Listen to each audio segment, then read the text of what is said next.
Hello students, how are you all? I hope you all are doing good. In today's class, we are going to discuss the chapter sound. So let's start our chapter. In this chapter, we are going to discuss the various aspects about sound, the different types of sound, how sound is produced, propagation of sound, and many more. So let's start the chapter. In our daily life, we hear so many sound. Sound is a form of energy. Daily life में हम बहुत सारे sound सुनते हैं, just like vehicles के sound, अपने friends के sound, अपने टीचर्स का साउंड, बहुत सारे डिफरेंट डिफरेंट साउंड्स हमें डेली सुनाई देते हैं. ये सारा साउंड एक एनर्जी ही है. जैसा कि मैंने बोला, sound is a form of energy. Sound produce कैसे होता है? तो इसका आंसर है वाइब्रेशन से. Vibration of a object produces sound. जब कोई ऑब्जेक्ट वाइब्रेट करती है या उसमें वाइब्रेशन होता है, उससे साउंड प्रोड्यूस होता है. So sound is produced by vibration of objects. Sound needs a medium to travel. Sound को ट्रैवल करने के लिए एक मीडियम चाहिए होता है. हमारे केस में वो मीडियम एयर है. अगर हमारे अर्थ पर एयर नहीं होती तो हम किसी का भी साउंड नहीं सुन सकते थे. तो basically sound needs a medium to travel. This is called as propagation of sound. So sound can travel in solid, liquid as well as gas. As we know, sound is produced by vibration of object. हम इस चीज़ को एक experiment से prove कर सकते हैं. Twinning Fock को लेकर के हम वाइब्रेशन ऑफ द ऑब्जेक्ट का एक्सपेरिमेंट कर सकते हैं, जो आपकी बुक में बहुत ही ईजी वे में दिया हुआ है, जिसके आप खुद से भी कर सकते हैं और देख सकते हैं कि किस तरह से ये ट्विनिंग फॉक एक्सपेरिमेंट दिया हुआ है, जैसा कि आपको इस डायग्राम में दिखाया जा रहा है. यहाँ पर ट्विनिंग फॉक को एक टेबल टेनिस बॉल से हिट किया जा रहा है और जिसके कारण वाइब्रेशन हो रहा है, उस वाइब्रेशन से साउंड प्रोड्यूस होता है. सो ये हमें क्लियर करता है sound is produce bye vibration of the object. Next experiment में एक वाटर ग्लास में ट्विनिंग फॉक के थ्रू वाइब्रेशन करके ये एक्सपेरिमेंट परफॉर्म किया जा रहा है. सो ये दोनों ही एक्सपेरिमेंट प्रूव करते हैं कि sound is produce by the vibration of object. Sound needs a medium to travel. This is very clear because अगर हम बात करें स्पेस की, तो स्पेस में साउंड ट्रैवल नहीं कर सकता. Sound can not travel in vacuum. Space पूरा वैक्यूम है. स्पेस में कोई एयर नहीं है. वैक्यूम वो स्पेस होता है जहाँ पर कोई भी एयर नहीं होती. So sound can not travel in space. हमारे अर्थ पर साउंड ट्रैवल इसलिए कर सकता है क्योंकि हमारे अर्थ पर एयर है. So basically air is the medium जिससे कि हमारे अर्थ पर साउंड ट्रैवल होता है. Now let's start next page. अब यहाँ पर हमें देखना है कि साउंड किस तरह से ट्रैवल करता है, या हम कह सकते हैं how propagation of sound happens. So propagation of sound किस तरह से है, यहाँ पर देखिएगा आप सभी. डायग्राम में यहाँ पर शो किया गया है कंप्रेशंस एंड रेयरफैक्शंस. तो ये कंप्रेशन और रेयरफैक्शन एक्चुअल में होते क्या हैं उसको देखते हैं. कंप्रेशन एंड रेयरफैक्शन एक्चुअल में high pressure reason and low pressure region को एक्सप्लेन किया गया है. जब एयर पार्टिकल्स बहुत ज़्यादा पास में या क्लोज होते हैं, तब उस जगह पर एक हाई प्रेशर रीजन बनता है. इस हाई प्रेशर रीजन को हम कंप्रेशन बोलते हैं. देन एयर पार्टिकल्स आगे जाकर दूर दूर हो जाते हैं एक दूसरे से, उनमें स्पेस आ जाता है, जिसको हम बोलते हैं रेयरफैक्शन या लो प्रेशर रीजन. सो ये हाई प्रेशर रीजन और लो प्रेशर रीजन ही हमारा रेयरफैक्शन एंड कंप्रेशन कहलाता है. High pressure region is known as compression and rarefaction जो कि है लो प्रेशर रीजन. इसको हम कैपिटल सी और कैपिटल आर से भी रिप्रेजेंट करते हैं. Now next topic is characteristic of medium required for the propagation of sound. तो क्या क्या कैरेक्टरिस्टिक्स हैं जिससे कि साउंड एक्चुअल में ट्रैवल करता है किसी एक मीडियम से दूसरे मीडियम में. तो आप ध्यान से सुनिएगा क्या क्या कैरेक्टरिस्टिक्स होते हैं. जैसे कि मीडियम जो है वो इलास्टिक होना चाहिए, जिससे कि जो मीडियम में पार्टिकल्स हैं उनके पास रिटर्न होने की एक टेंडेंसी हो अपनी ओरिजिनल पोजीशन पर. डिस्प्लेसमेंट होने के बाद वो अपने ओरिजिनल पोजीशन पर आ सकें, इसलिए वो मीडियम इलास्टिक होना चाहिए. सेकंड पॉइंट है हमारा, medium must have inertia so that its particle have the capacity to store the energy.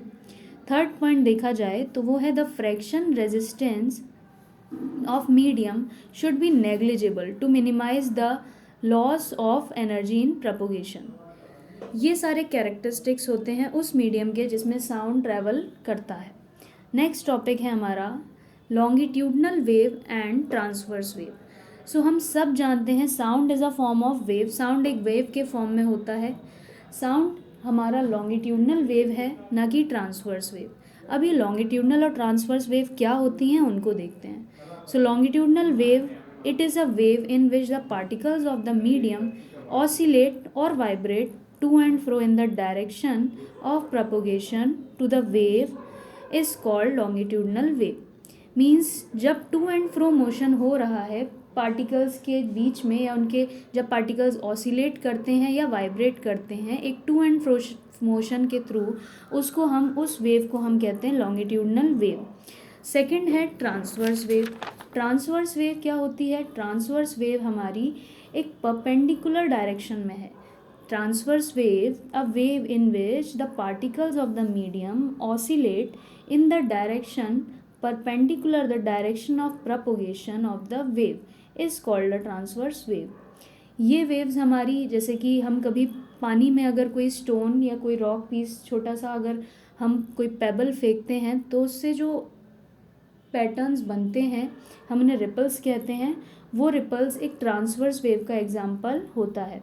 साथ ही साथ सारी इलेक्ट्रोमैग्नेटिक वेव्स या फिर लाइट वेव्स, रेडियो वेव्स, ये भी ट्रांसवर्स वेव का ही एग्जाम्पल है। So these are the two types of waves, longitudinal waves and transverse wave. हमारा साउंड एक लॉन्गिट्यूडनल वेव में आता है। इस चीज़ को हम एक स्प्रिंग के थ्रू देख सकते हैं। अगर स्प्रिंग को आप देखें, आपके डायग्राम में भी आपको बुक में दिखेगा कि स्प्रिंग में हमें कंप्रेशन और रेयरफैक्शन के जोन्स मिलते हैं जो एक्चुअल में लॉन्गिट्यूडनल वेव के पैटर्न को शो कर रहा है। हमारा नेक्स्ट टॉपिक है characteristics of a sound wave. So what are the characteristics? The first characteristic is frequency. बच्चों फ्रीक्वेंसी क्या होती है?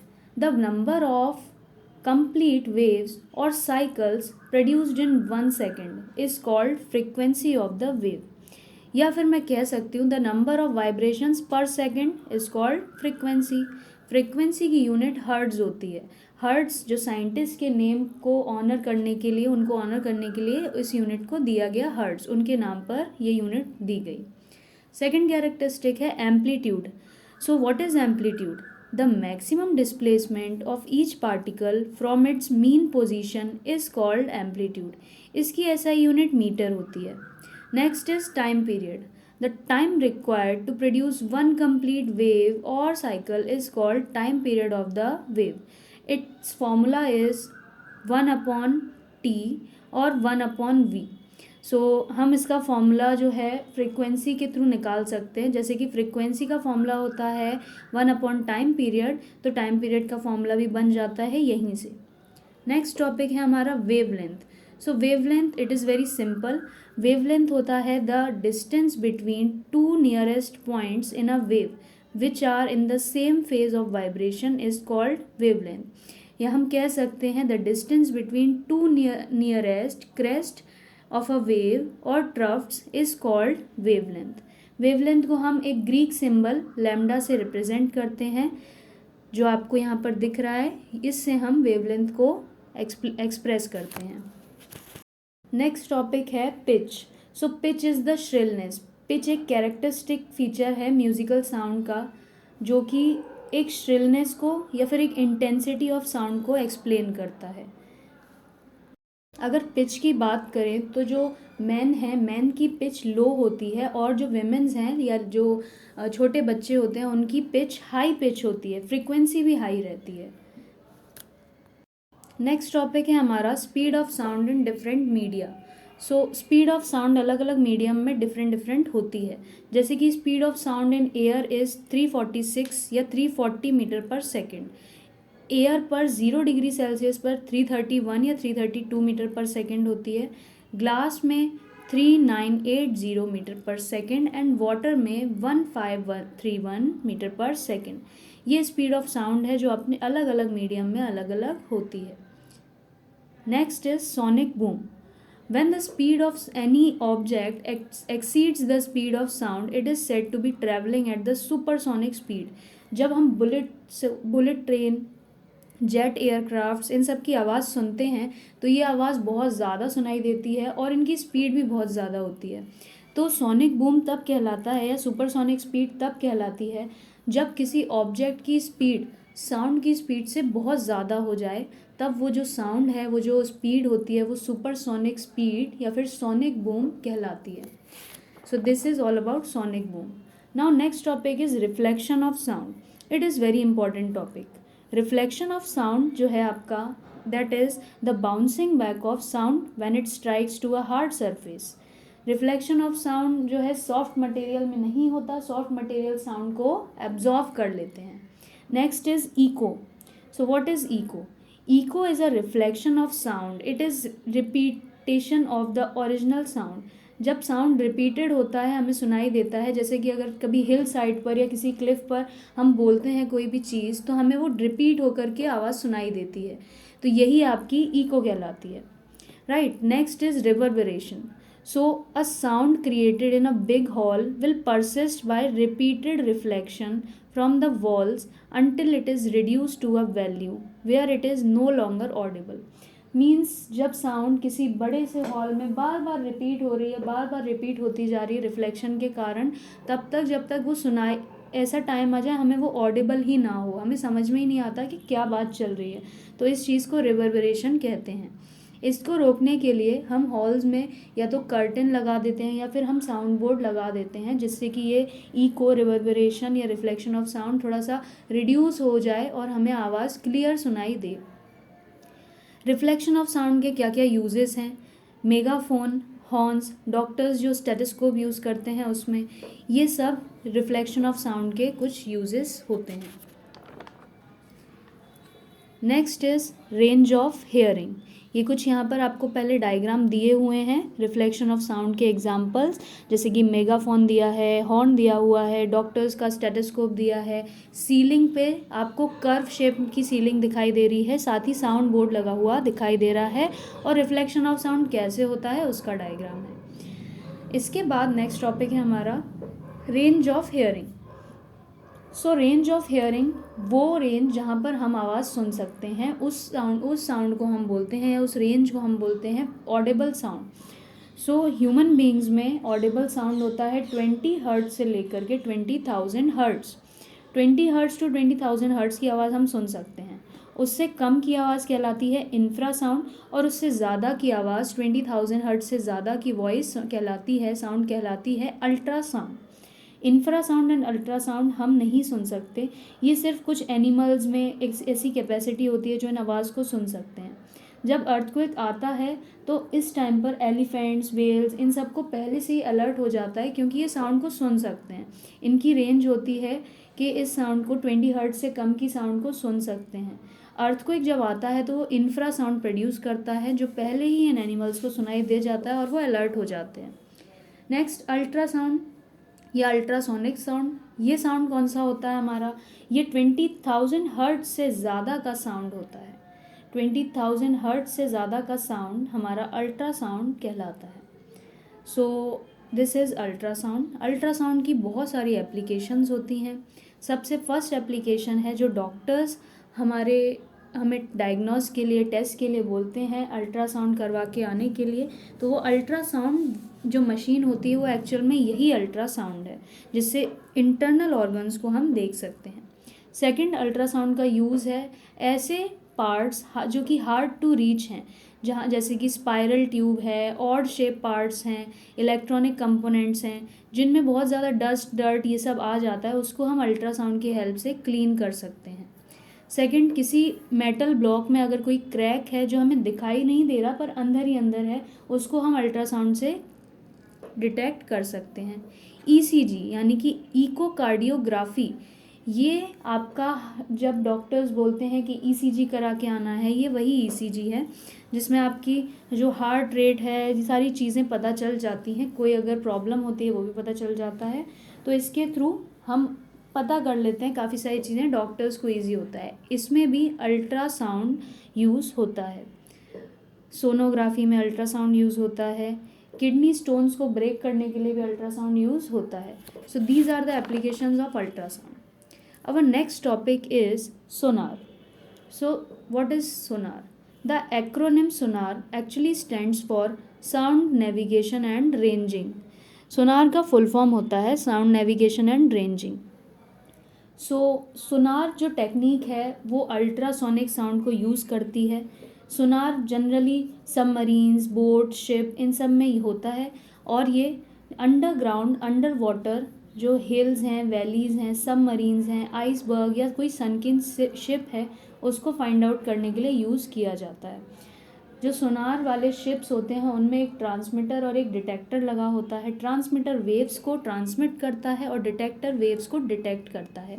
इसके थ्रू हम जब भी कोई अंडरग्राउंड कोई शिप या कोई और चीज़ होती है उसको हम डिटेक्ट कर सकते हैं सोनार टेक्निक के through. Our next topic is human ear. Human ear से पहले यहाँ पर आपको एक बैट का डायग्राम दिख रहा होगा. ये बैट जो है उसकी रेंज ऑफ हियरिंग काफ़ी अच्छी होती है, जिसके कारण उसके बीच में जो भी ऑब्स्टिकल आते हैं वो उसको पहले ही सुन सकता है, पहले उसको पता चल जाता है और वो ईजीली नाइट में भी अच्छे से फ्लाई कर लेता है. Next topic, structure of human ear. So let's start this topic. Structure of human ear जैसे कि आपको डायग्राम में दिख रहा है, आउटर ईयर, मिडल ईयर और इनर ईयर में डिवाइडेड रहता है. हमारे ईयर का जो आउटर पार्ट आपको दिख रहा है इसको हम पिन्ना कहते हैं. हमारा ईयर में जो आउटर ईयर में जो एक कैनाल गई है वो ऑडिटरी कैनाल कहलाती है. इसके बाद ईयर ड्रम प्रेजेंट होता है या फिर हम उसे टिम्पैनिक मेम्ब्रेन भी कहते हैं. इसके बाद 3 बोन्स होती हैं, बहुत स्मॉल बोन्स होती हैं ये. और स्टूडेंट्स, हमारी बॉडी की सबसे छोटी बोन भी इन्हीं में से एक होती है. इन बोन्स का नाम है हैमर, एनविल या स्टिरअप. जो हमारी बॉडी की स्मॉलेस्ट बोन होती है उसका नाम होता है स्टिरअप. तो stirrup is the smallest bone of human body. इसके अलावा ईयर में ये सेमी सर्कुलर कैनाल्स होते हैं, कॉक्लिया होता है, ऑडिटरी नर्व होती है और यूस्टेशियन ट्यूब होती है. ये जो सारे ईयर के स्ट्रक्चर्स हैं ये हमें हियरिंग में हेल्प करते हैं. सो जैसा कि हम जानते हैं the sensation of hearing is called sound. हम 20 हर्ट्ज से लेकर के 20,000 हर्ट्ज तक की साउंड को सुन सकते हैं. यहाँ पर जो भी साउंड है उसको कलेक्ट करने का काम होता है हमारे आउटर ईयर का. वो साउंड को कलेक्ट करके एक वाइब्रेशंस के फॉर्म में ईयर ड्रम तक पहुँचता है. इसके कारण ईयर ड्रम में डिस्टर्बेंस या वाइब्रेशन प्रोड्यूस होते हैं. डिस्टर्बेंस या वाइब्रेशन जब प्रोड्यूस होते हैं ईयर ड्रम में तो इसके कारण जो आपकी हैमर, एनविल एंड स्टिरअप हैं उनमें भी कुछ वाइब्रेशंस होते हैं जो आगे ले जाते हैं वो सेमी सर्कुलर कैनाल्स में. जिसके बाद कॉक्लिया से हमारी ऑडिटरी नर्व थोड़ी सी अटैच रहती है जिसके थ्रू जो साउंड है हमारा ब्रेन तक पहुंचता है. ऑडिटरी नर्व का काम होता है साउंड के सारे वाइब्रेशंस को, इम्पल्स को हमारे ब्रेन तक पहुंचाना. इम्पल्स का मतलब होता है एक इलेक्ट्रिक सिग्नल. ये इलेक्ट्रिक सिग्नल ऑडिटरी नर्व के थ्रू हमारे ब्रेन तक पहुंचते हैं और हमारे ब्रेन में सारी चीज़ें जो भी हमारी ब्रेन में मेमोरी होती है उसके बेस पर ब्रेन इंटरप्रेट करता है कि क्या बात चल रही है, कौन आवाज़ दे रहा है, किसकी साउंड है.